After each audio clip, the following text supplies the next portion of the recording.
Bismillahirrahmanirrahim. Assalamualaikum warahmatullahi wabarakatuh. Lanjutan dari siklus daya gas, salah satunya adalah siklus propulsi jet. Kita lihat di sini, ini adalah skema dari siklus propulsi jet. Di sini ada diffuser, jadi udara sebelum masuk ke kompresor itu uh, diturunkan kecepatannya supaya tekanannya menjadi naik. Kemudian masuk ke kompresor, di sini ada ruang bakar, kemudian berekspansi di turbin, lalu nanti untuk menghasilkan daya dorong itu dinaikkan energi kinetik dari sistem ini, dari sistem propulsi ini. Nah, untuk diketahui pada siklus propulsi jet ideal ini, ya, diffuser, kompresor, turbin, dan nozzle semua bekerja secara isentropik adiabatik. Sebagai tambahan, ya, seluruh kerja yang dihasilkan turbin itu digunakan untuk menggerakkan kompresor. Kemudian di diffuser dan nozzle juga tidak ada kerja. Ya, jadi kalau di diffuser dan nozzle selain kalornya tidak ada, juga tidak ada kerjanya. Ini diagram TS-nya. Jadi 1, 2, 3 itu proses isentropik, kemudian 4, 5, 6 juga proses isentropik. Lalu kita lihat juga di sini bahwa P3 sama dengan P4 dan P1 sama dengan P6. Gaya dorong siklus adalah F sama dengan MA. A itu adalah percepatan, artinya perubahan kecepatan terhadap waktu. Jadi kalau ditulis seperti ini. Jadi V exit dalam hal ini V6, kemudian VI adalah V1. Kemudian ini perubahan kecepatan terhadap waktu. Kemudian kalau kita kumpulkan M per T, itu berarti menjadi M dot. Sehingga F sama dengan M dot dikali perubahan energi, perubahan kecepatan. Jadi M dot, VE exit min V inlet. Sekali lagi di sini bahwa V inlet di sini itu disamakan dengan kecepatan pesawat. Sehingga dalam perhitungan-perhitungan kita nanti, V inlet itu sama dengan kecepatan pesawat. Daya propulsi, jadi daya propulsi itu adalah gaya dorong dikali kecepatan pesawat.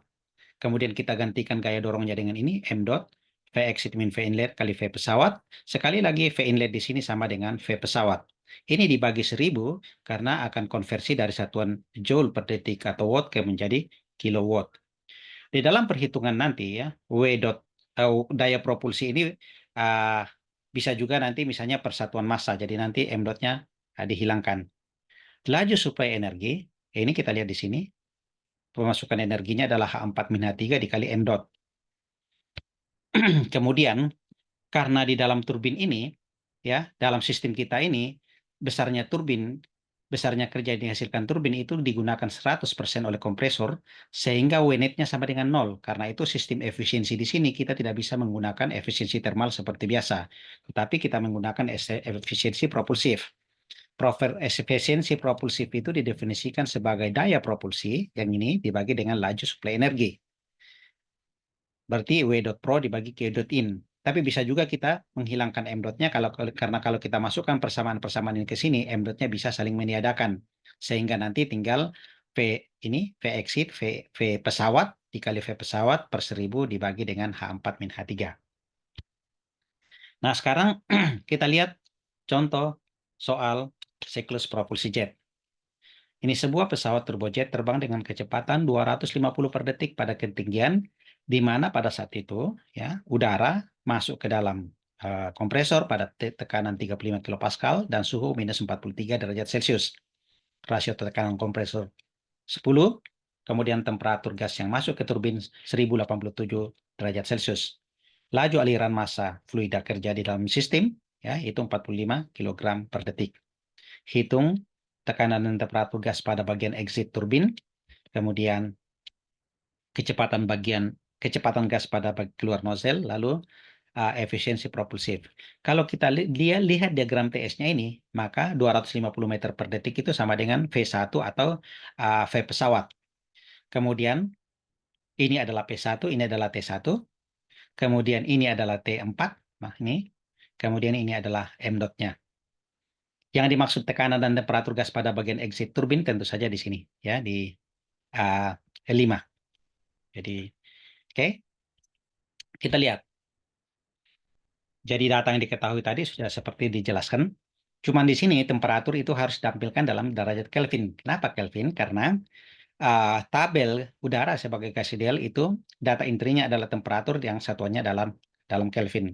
Jadi kalau tadi minus 43 derajat Celcius, kita tambah 273, maka dapatkan 230 Kelvin.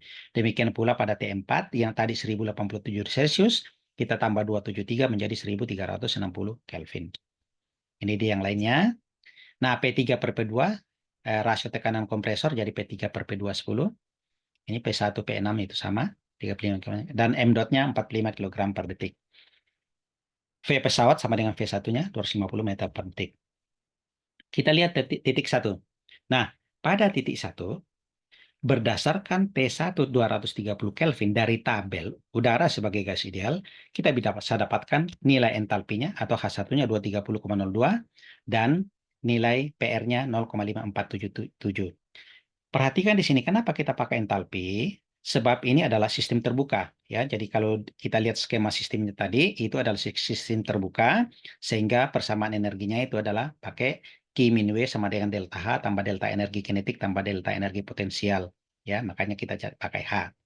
Kenapa pakai PR di sini?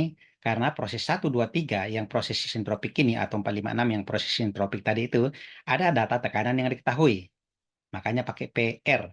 Seandainya ada data tekanan volume, maka kita akan menggunakan VR. Baik, kembali kepada sini. Kita dapatkan H1 dan PR1.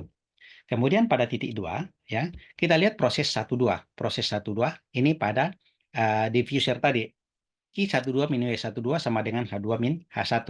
Karena tadi adiabatis isentropik ini 0, kemudian tidak ada kerja, kemudian ini juga 0, maka H2 sama dengan H1, ya, tambah V2 min V2 kuadrat min V1 kuadrat per 2000. Perhatikan di sini konversi 2000 di sini karena dari satuan kilojoule per kilogram kita dari joule per kilogram kita jadikan kilojoule per kilogram. Makanya ini mestinya per 1000 cuma karena ini kan energi kinetik memang sudah per 2. Nah, kemudian hal lain di sini bahwa kecepatan ya udara yang keluar dari diffuser itu sangat kecil dibanding dengan yang masuk. Dengan demikian, kecepatan udara yang keluar dari diffuser atau V2 ini itu dapat diabaikan. Sehingga ini dianggap sama dengan 0, maka kita dapatkan bahwa H2 sama dengan H1 ditambah V1 kuadrat per 2000. Maka kita peroleh nilai H2 seperti itu. Ya. H2 sama dengan 261,27. Kemudian berdasarkan H2 ini, ya, dari tabel udara sebagai gas ideal, kita interpolasi, maka kita dapatkan nilai PR2-nya. Ya, kita akan dapatkan nilai PR2 maupun T2-nya. Ya, ini dia. Kita dapatkan PR2 dan T2. Ya.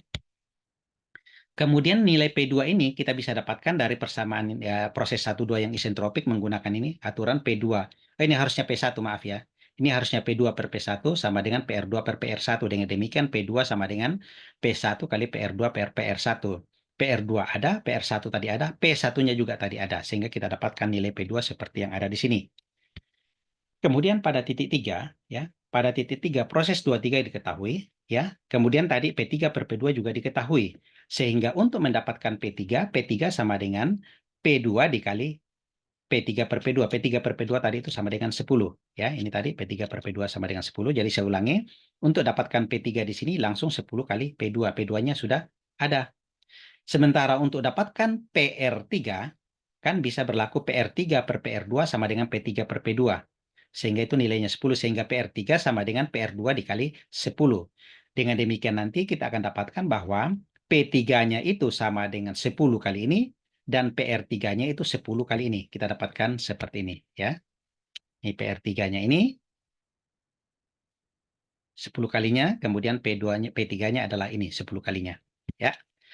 Nah, kemudian dari PR3, ya, dari tabel gas ideal, dari udara sebagai gas ideal, kita dapatkan ya H3 sama dengan 505, T3 502 Kelvin. Ingat, ini kita peroleh dengan cara interpolasi. Oke, sudah kita dapatkan. Kemudian titik 4, ya, titik 4, diketahui temperaturnya tadi 1360 Kelvin, kemudian P3 itu sama dengan P4, ya. Kemudian, ya, dari tabel udara ini, kita dapatkan bahwa H4-nya itu sama dengan sekian dan PR4-nya sama dengan sekian. Ya. Kemudian, ingat, proses 4 ke 5, jadi di turbin ya, jadi ini kan W turbin sama dengan W kompresor. W turbin sama dengan W kompresor. W turbinnya ini H4 min H5. Kemudian H kompresornya adalah H3 min H2. H3, H2 kita sudah dapatkan, H4 kita sudah dapatkan. Dengan demikian H5 kita dapatkan sama dengan H4 dikurang H3 min H2. Jadi kita dapatkan akhirnya H5 sama dengan 1223,52 kJ per kilogram. Kemudian berdasarkan H5 ini, ya, berdasarkan H5 tersebut, ya, kita interpolasi dari tabel, kita dapatkan nilai PR5 dan P5. Nah, kemudian untuk dapatkan P5, saya ulangi, untuk mendapatkan P5 kita menggunakan hukum ini. P5 per P4 sama dengan PR5 per PR4. PR5 ada, PR4 ada, dan P4 ada, sehingga dapatkan nilai P5. Ya. Jadi kita dapatkan P5-nya. Kemudian proses 5 ke 6. Proses 5 ke 6. 5 ke 6 masih isentropik, sehingga bisa dikatakan, bisa didapatkan PR6-nya sama dengan PR5, P6 per P5. P6-nya itu sama dengan P1, kemudian P5-nya sudah ada, kemudian PR5-nya ada di sebelah sini, sehingga kita dapatkan nilai PR6. Kemudian berdasarkan PR6 sini, 25, sekian, dari tabel kita interpolasi, maka kita dapatkan nilai-nilai H6 dan T6 seperti ini. Ya. Kita dapatkan nilai H6 dan T6 seperti ini. Kemudian proses 5-6, kita lihat bahwa ini yang di nozzle, proses 5 ke 6, Q56, W56, H6, dan seterusnya. Untuk diketahui bahwa di nozzle tadi kita sudah katakan bahwa dia prosesnya adiabatik isentropik, kemudian pada nozzle itu tidak ada kerja, sehingga ini sama dengan 0, bagian kiri semua 0. Kemudian hal lain bahwa temperatur fluida kerja di titik 5 jauh lebih kecil daripada yang di titik 6. Dengan demikian V5 bisa kita abaikan, kita anggap sama dengan 0, maka yang ada tinggal H6, kita dapatkan V6, H6-nya kan sudah ada, maka V6 ya sama dengan H5 min H6. Kemudian pakai akar ya. Jadi kita akar 2000 kali H5 min H6. Sekali lagi faktor 1000-nya di sini atau 2000-nya di sini adalah energi kinetik, kemudian 1000-nya di sini adalah untuk mengubah konversi dari joule per kilogram menjadi kilojoule per kilogram. Nah, ini dia kita dapatkan V6 rumusnya seperti ini. Dengan memasukkan nilai-nilai yang kita peroleh sebelumnya H5 dan H6, maka kita dapatkan bahwa V6 ya, kecepatan udara keluar dari nozzle itu 1033 meter per detik. Kemudian, nah dari pertanyaan tadi kita sudah dapatkan ya, kan ditanyakan tadi P dan T pada exit turbin. Pada exit turbin, maka kita sudah dapatkan tadi P5-nya itu sudah kita dapatkan sekian, kan T5-nya sama dengan sekian ya. Kemudian kecepatan udara keluar nozzle kita hitung bagian terakhir tadi itu V6 sama dengan 1033,209 meter per detik. Kemudian Qin ya, Qin tadi kita boleh pakai M dot, boleh juga tidak pakai satuan kilojoule per kilogram boleh. Jadi Qin-nya itu sama dengan H4 min H3. Sorry. Qin-nya sama dengan H4 min H3. Ini kalau kilojoule per kilogram. Kalau mau pakai kilowatt, berarti kita harus kalikan dengan M dot-nya. Tapi begini aja sudah cukup. Kemudian kerja propulsifnya, persatuan massa ya. Jadi kita tidak kalikan dengan M dot. Maka ini sama dengan V6 min V1 kali V pesawat per 1000. Perhatikan di sini bahwa ya V1 itu sama dengan V pesawat. Jadi kita masukkan tadi 250 di sini, 250 di sini, kemudian V6-nya adalah 1033. Kemudian kita per 1000, maka kita dapatkan W Pro sama dengan 195 kilojoule per kilogram. Kalau untuk menghitung efisiensi propulsifnya, yaitu W Pro dibagi dengan Qin, kita dapatkan bahwa efisiensi propulsif itu sama dengan 20,35%. Cukup sekian, semoga bermanfaat. Assalamualaikum warahmatullahi wabarakatuh.